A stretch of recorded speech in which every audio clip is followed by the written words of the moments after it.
What's the best excuse you've ever heard from one of your students as to why they didn't do their homework?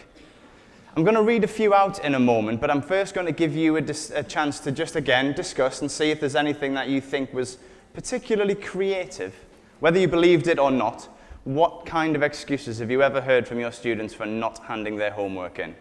Just about 30 seconds again.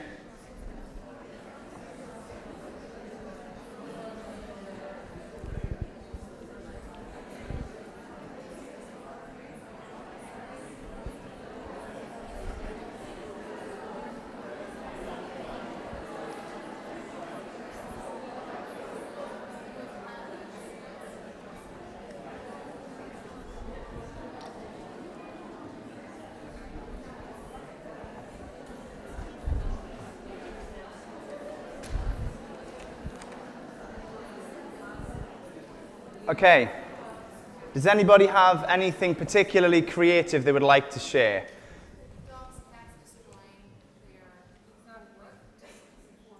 The dogs. The dogs kept destroying their homework just before coming to school. Yeah, I think that's quite a common one. Poor dogs. Honestly, if they only get fed a diet of paper, they can't be particularly well. Anybody else? What was that, sorry? Siblings. So your brother or sister deciding to destroy your homework or getting in the way and marking it all with crayon. Yeah, quite creative. Blame it on somebody else again.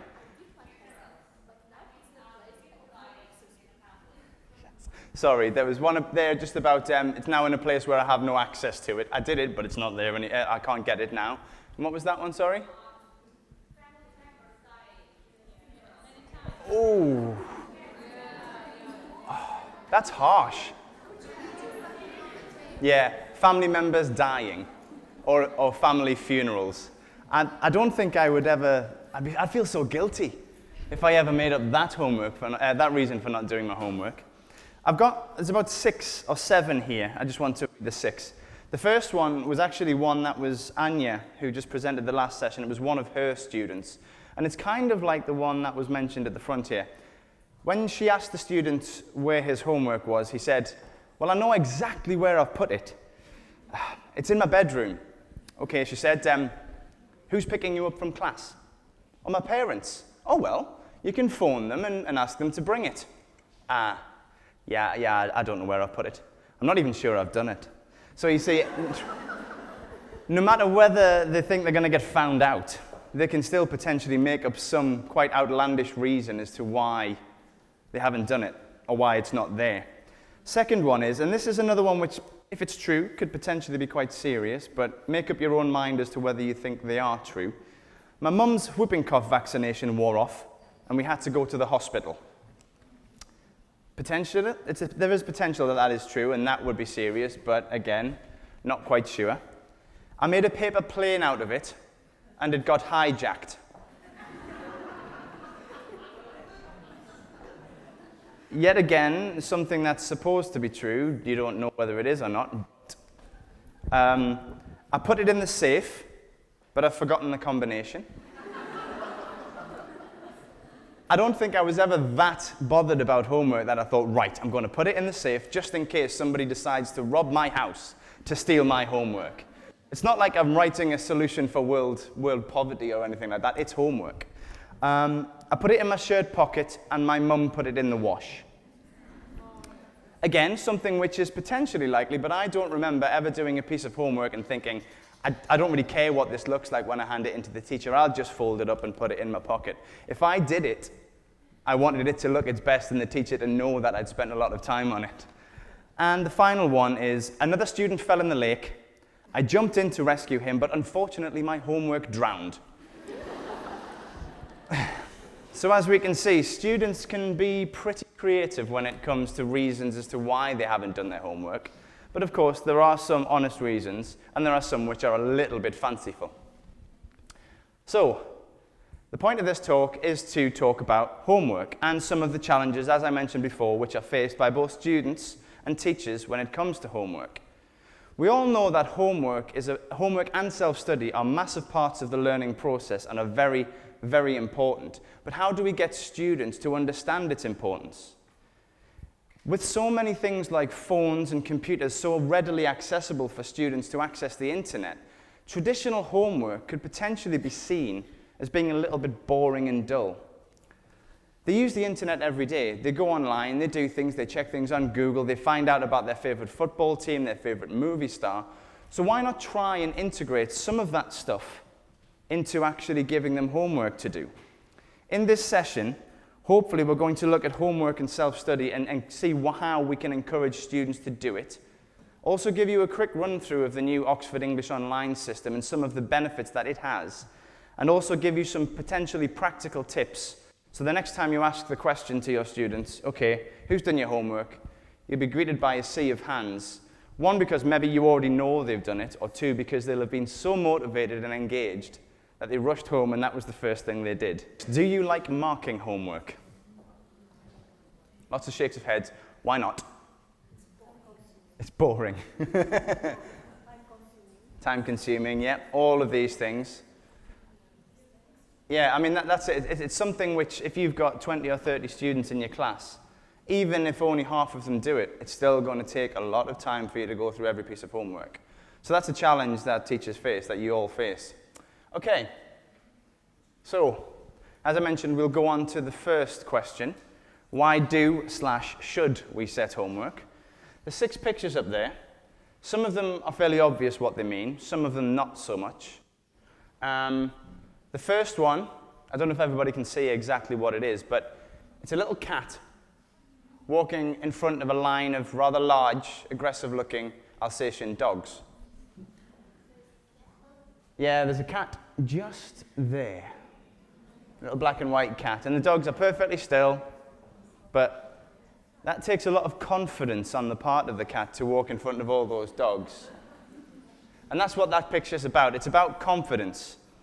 If your students become independent learners, or learning to be independent can only breed confidence in their knowledge that they're doing well or they're improving with their English. Obviously from that, then you could see potential higher success rates in exams. Again, that will only breed more confidence, and it becomes a little bit of a self-fulfilling prophecy in the sense that students then feel better about their English and are more likely to be motivated and do more. Therefore, they'll do better again, and thus breeding more confidence. So that is what that is about. And by setting homework, teaching students to be independent and having to think for themselves outside of the classroom when you're not there is one way to potentially get them towards this goal. The second one is a little bit more obvious, I think. That is a group of students celebrating passing exams. So again, it's about exam success. The more they do outside the classroom, the better prepared they will be in terms of passing exams. But an exam is also a perfect example of when a student needs to be independent in themselves. You can't be there sat on their shoulder telling them what they've got right and what they've got wrong. They need to be able to draw on all of the things that you've taught them and that they've practiced and learned in order to get it down onto the exam paper to pass the exam. So by doing homework and teaching them to be independent, it just gives them that little bit extra chance to be able to be successful in the exam room. The third one is about setting goals. Now, it's quite an obvious thing to say that if you set a goal for yourself, you're much more likely to achieve it and be motivated to achieve it than if somebody else sets it for you. So allowing students to set their own goals will suggest that they will be more motivated to get there. I'll give you a personal example of this. About 5 or 6 years ago, I was bought a present, and I use that word in the loosest sense because presents are normally things that you like getting. But I was bought a present by somebody, which was an entry to the Great North Run. It's a half marathon. It's 13.6 miles long. I'm not quite sure why anybody would have thought that that would be a nice thing to give somebody. I don't think I've walked 13.6 miles in my life, let alone run it in a day. So that wasn't a goal which I'd set for myself. Ultimately, aside from raising some money for charity, which is obviously a very good thing, I took ages to do it. I ended up with shin splints and couldn't walk for a week, and massive blisters. So that was probably the worst present I've ever got. But the point is, I didn't set myself a goal of doing the Great North Run. So therefore, I didn't train. I wasn't interested. So if I had set it for myself, then I would have been much more likely to have done well and been able to make sure that I didn't injure myself. It's just a kind of little point. If students set their own goals, much more likely to meet them. The fourth one, again, I think is pretty obvious: time.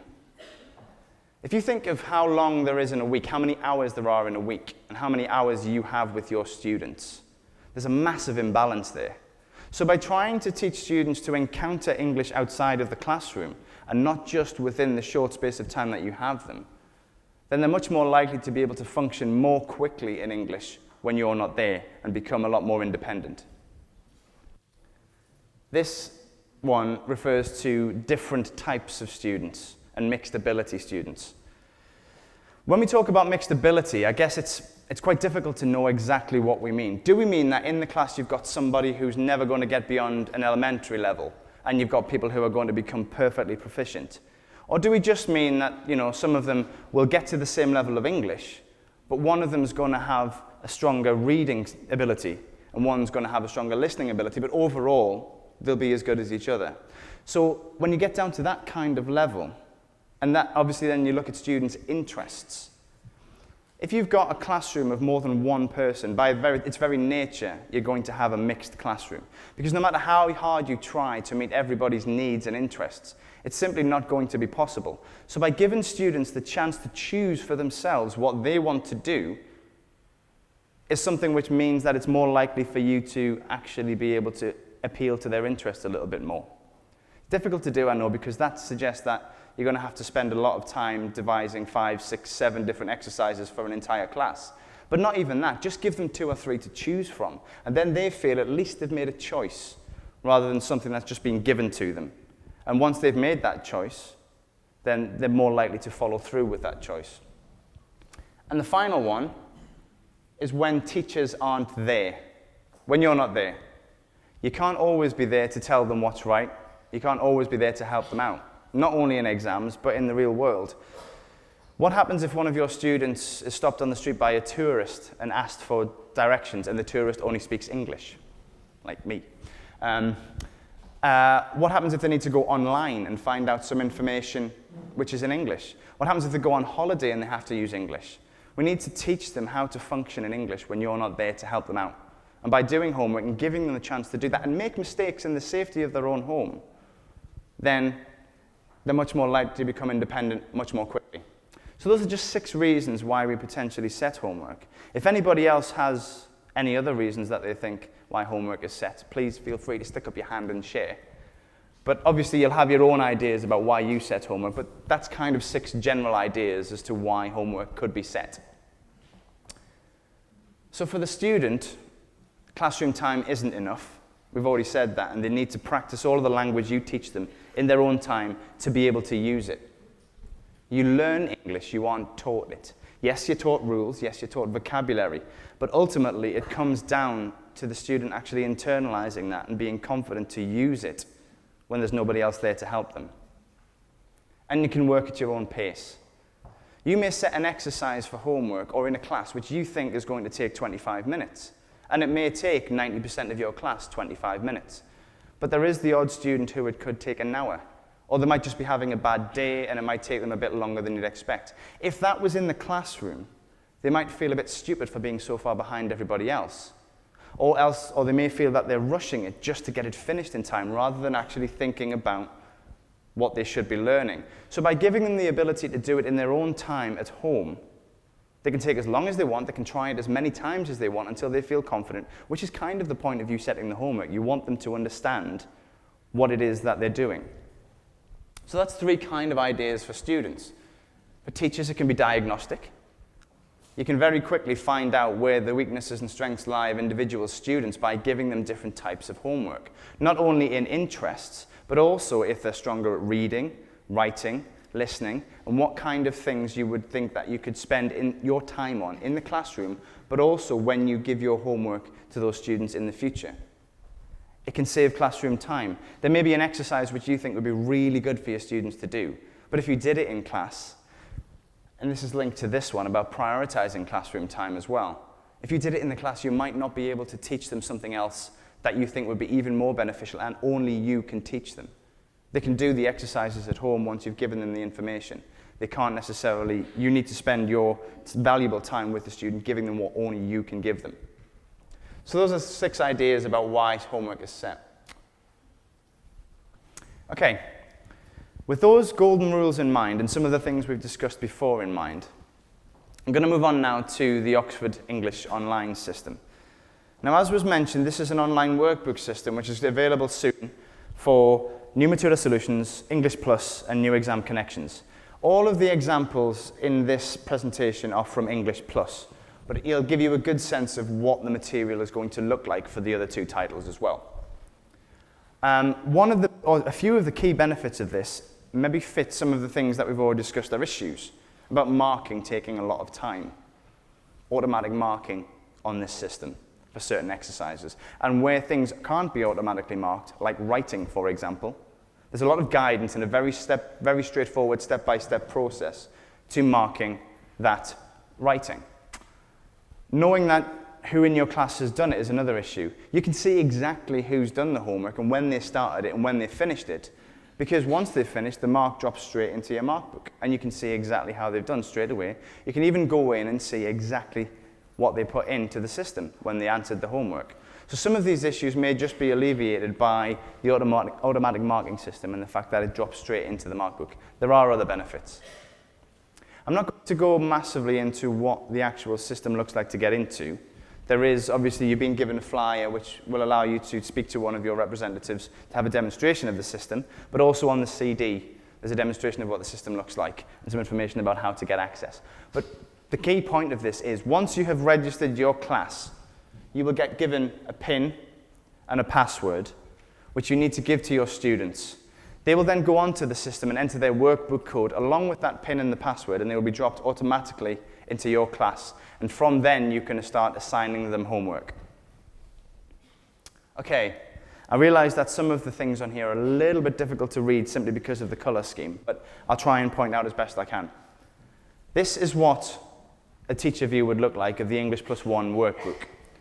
You can see these dark blue lines here. That is every unit of the book. And if we hadn't expanded this one, there would just be blue lines for every single unit. So the starter unit, Unit 1, Unit 2. Unit 2 has been expanded to show all of the different types of exercises that are there with reference to what page they are in the workbook as well, in the student's book. So this is the vocabulary exercises. And if you want to see all of the vocabulary exercises, simply click on vocabulary and it will drop out and show you there's 4 exercises there for vocabulary on page 16, and it's about places in a town. If you want to view any of those exercises to see whether it's relevant for your students, simply click on the See Preview button. That'll show you the exercise. You can then decide whether you want to give it to your students. To give it to the students, simply check the Assign button.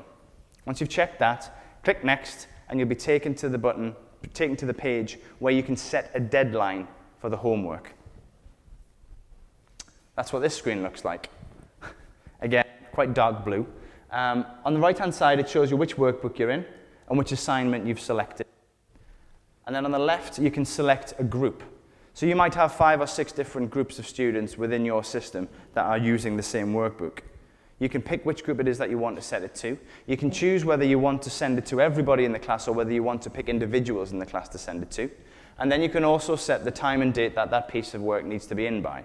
Once you've gone past that time and date, the student will no longer be able to see it. So they can't hand it in late, but you will know that they haven't done it, because obviously it won't have appeared in the markbook system, but it will disappear from their view. And then once you've selected all of the date and time and who you want to send it to, you click on Assign. That will then automatically send a notification to your students to say, you have a piece of work to do, click on this link, and it'll take you directly to it. I think that has 3 benefits. The first one is that it saves you time. Because if you have 4 or 5 different exercises that you would like your students to do, by being able to photocopy them all and give them out in class, that's going to take a lot of time. Not only for you giving them out in class, but actually physically photocopying things or showing them pages in the book and making sure they know exactly what it is. But by giving them through this system, you could, like I said, give certain students a certain exercise, different students a different exercise, all with a couple of clicks. Students can never say that they don't know what the homework is, because once they've gone online, they've got the notification, you click on the link and it takes them directly to that exercise. So they can never say that they don't know what it is. And number 3, even if a student isn't in the class, you can still give them homework. Because if they're registered on the system, they will still get the notification to say, yep, this is the piece of homework. You weren't there, but it would still be valuable for them to do it. So again, there's not necessarily a reason now why students can say, I didn't do the homework because I wasn't in class.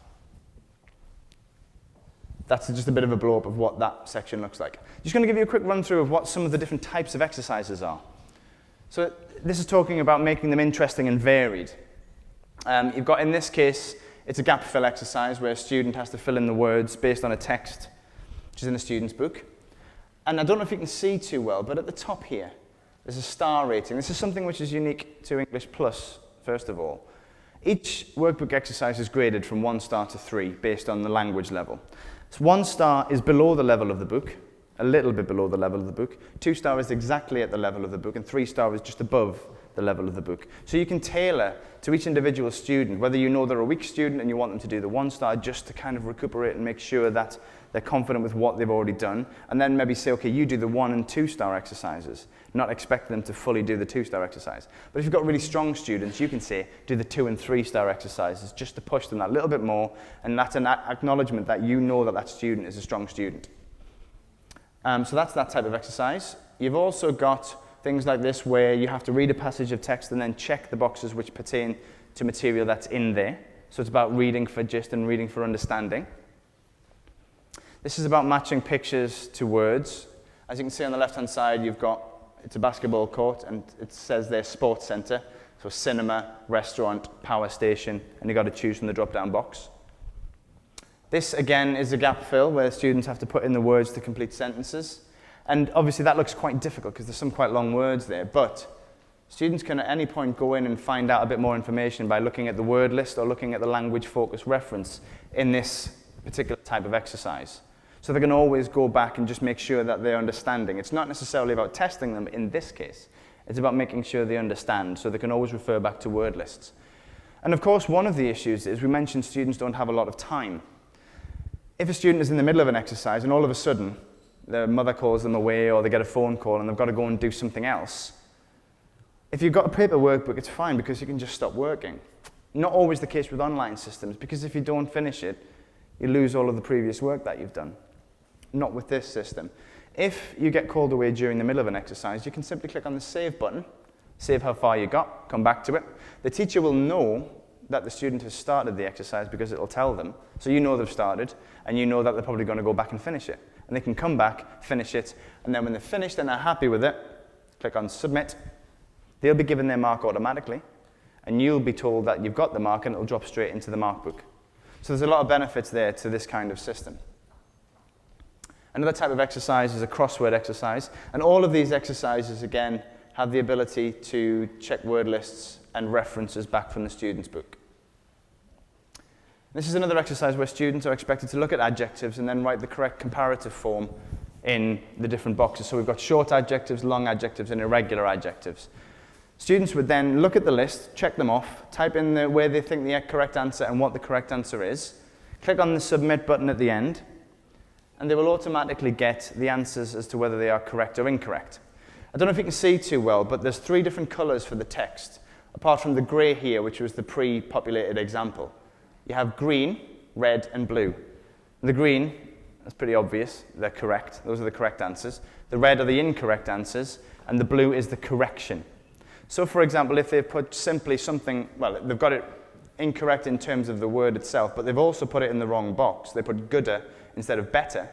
But better, of course, is an irregular, not a short adjective. It actually also drops it into the correct box as well. So it shows them that they got that one wrong, this is the correct answer, and it puts it in the correct place for them. And they can try this exercise again if they want. And in terms of, again, it's not just whether they get the word wrong, but also spelling.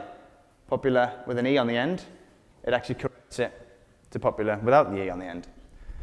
Once the student has submitted and got their mark, if they haven't done particularly well, or even if they have done well and they just feel like they want to do some more of it, there's a more practice button appears, which will take them through to more practice on the same kind of exercise and the same kind of language. That's just a blow-up of what that screen looked like. So that's instant marking for students. Instant marking for teachers, as I mentioned, once a student has finished a piece of work and submitted it, it then drops straight in to the mark book. And as you can see here, you've got the unit, or the unit city to city, and the student, in this case Sean Wilden. And the average mark for that unit is 5. If you want to see the individual exercises within that unit, click on the number, and it'll take you in to actually seeing the individual percentages for each exercise. And if you want to see what each exercise, exactly what the student wrote and what they saw when they submitted their answer, simply click on a number, and that will take you in to the exercise, and it'll show you what they wrote and what the corrections were that the system gave them. So that is how instant marking looks for teachers. Obviously, as we mentioned, not all of the types of exercises can be instantly marked. Writing, for example, is something which still needs teacher input. But it's made very, very simple. This is what marking writing looks like.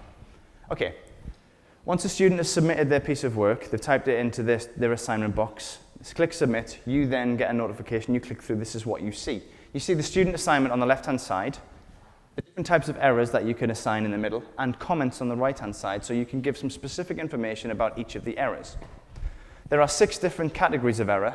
You've got general, unity, coherence, style, grammar, and vocabulary. And each one of them is color-coded. In order to actually highlight which parts of the writing are incorrect, you simply click and drag like you would in Microsoft Word, and then once it's highlighted, you select which error category you would like to assign that to. So in this case, the pink is grammatical structures. And the answer at the top there, they've highlighted the ending of the word interesting and actually asked the question, is it interesting or interested? So you can either choose to give the answer, if you wanted to do that, or just some pointers to make the student then think about what they need to do in a second draft. Once you've made all of the checks, you can then send it back to the student and they will redraft the work, hopefully, by thinking about or including the thoughts that you've suggested they look at. Once you've finished assigning all of the errors that you've seen, you click through to this screen, which allows you to make more comments about the piece as a whole and to select an overall mark. It shows you for each of the 6 categories of error how many you've assigned to each. And then you can choose out of 6 which you want to give mark to, how many you want to give. In this case, we've looked at if they've got naught errors, they've got 6 out of 6, 1 error, 5, etc. But you can choose whatever criteria you want to actually mark the piece. And then you can give an overall grade, which is, I think it automatically populates with the average of what the other grades are throughout the piece of work. And then you can give comments on the entire work. In this case, they've said some good ideas, but a few things to look at and consider. So not only do you have specific comments about each error individually, but you also have a generic comment about the piece of work as a whole. You would then submit that back to the student and get them to do it again. You can submit the grade in that case and it'll drop into your mark book and it'll be there for you to be able to keep track of how the student did. There's also assessment. 3 different types of tests on the Oxford Online system. So you've obviously got all of the workbook material, but you have 5-minute tests, graded tests, standard tests. The graded tests are obviously some are slightly lower than the language level, at the language level, and higher. So you can choose which test you would like to assign to which individual student because you know what their language level is like. Standard tests are the same across the entire, every single test is the same. And the 5-minute tests are just nice short little bursts of testing which can be done at any one time. And you assign them in exactly the same way as you would any exercise. You can set deadlines, you can see what the test looks like first, and you can preview it. And you just do exactly the same thing. The only difference is when a student gets the test, there is no help function. There's no ability to look at word lists. There's no ability to look at language-focused reference. They have to do everything from what they know themselves.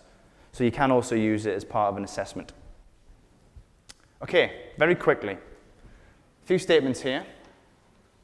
Which column do you think this should go into? A chance to practice English outside the classroom. Is homework that or isn't it? Yeah. Is it assessment? Homework can be assessment if you want to assess them through this system. A chance to consolidate what's been done in class, of course. Is it a chance to look forward? It can be again. Is it something to copy from a classmate 3 minutes before the lesson? No, not anymore. Pointless? It's not pointless at all. Chance to diagnose the needs of students for you? Very much so. And something to be done on the tram on the way to school? Not anymore. So hopefully this system will give you a little bit of answers towards what those homework things should be and aren't. So looking at those 7 golden rules again, obviously you have your own. But those 7 rules, hopefully with the Oxford English Online system and what we talked about today, every piece of homework will be able to meet each of those 7 golden rules and maximize the chances of students doing it. Thank you very much.